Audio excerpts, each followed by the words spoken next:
You know, when you travel around, as I do, chums, up and down the country, you often find these little gems that are, as we're friends, I like to share these things with you. It's important. And, I'm one of these, well, we're all the same, aren't we? Nosy. You know what I mean?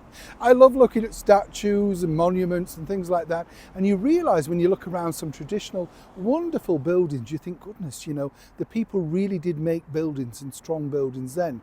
None more so, of course, than in God's own county. We're talking, of course, about the brilliant Yorkshire. Naturally, I know you're all going to be shouting at the screen now saying, oh, but what about? Of course, everywhere's nice, and seriously, it doesn't matter where you go, does it? I mean, I remember going to Aberdeen and marvelling at the sort of stone up there. It was just incredible. And the fact that it was so well made, you really do know how to make things back of old up there. We can always thank, of course, the Edwardians and the Victorians. And here is a wonderful war memorial that many towns have them, as we know, up and down the United Kingdom, and rightly so.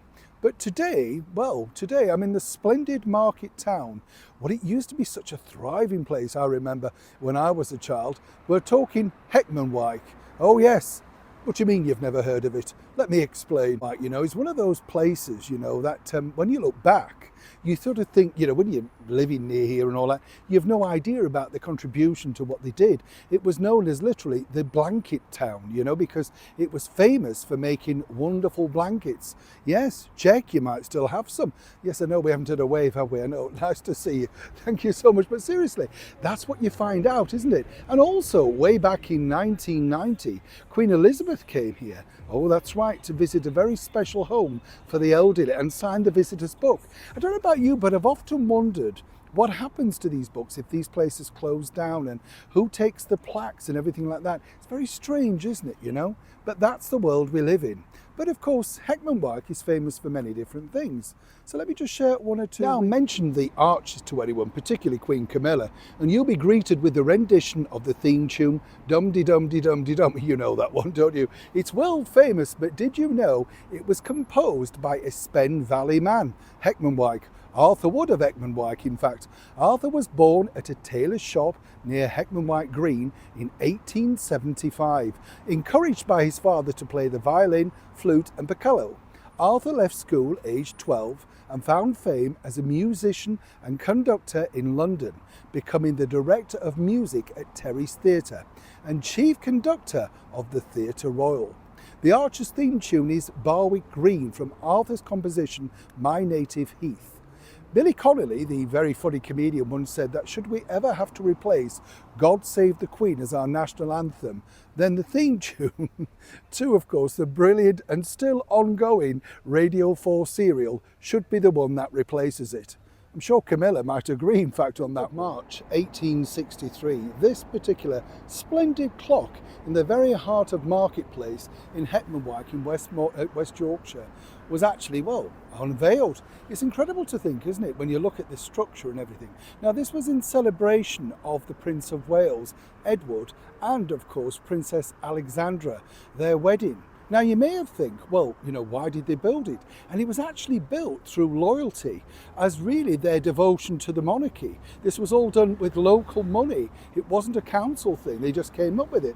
There was another side to it as well, while people liked it, though, because I don't know if you realise this, but in that particular era, unlike today, for instance, we don't all have digital clocks and phones and alarm clocks and everything like that. So the town clock really was the centrepiece, and it would have chimed out at every hour so people knew when to go to work, when to go to bed, all of that sort of stuff. And this is why these wonderful pieces of architecture are so important today.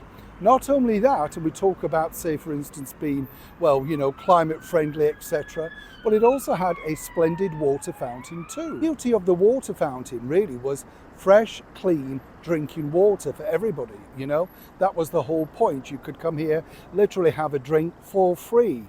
And when you think about also today how we're always investing in, these new to fill your plastic bottles and stuff, if they just clean these places up, they're all there in this Victorian England, ready to service literally the local constituents again, the inhabitants of this wonderful, small but compact market town. And yet the councils, will spend some more money and replace what's already been there over 100 years. I don't know about you, when I see these things, I'm always sort of smiling to myself, because you think that must have been a spectacular day when they opened it, in celebration, of course, of royalty. Now, whether you're a fan of royalty or not, we have a lot to thank royalty for monuments like this. It's as simple as that.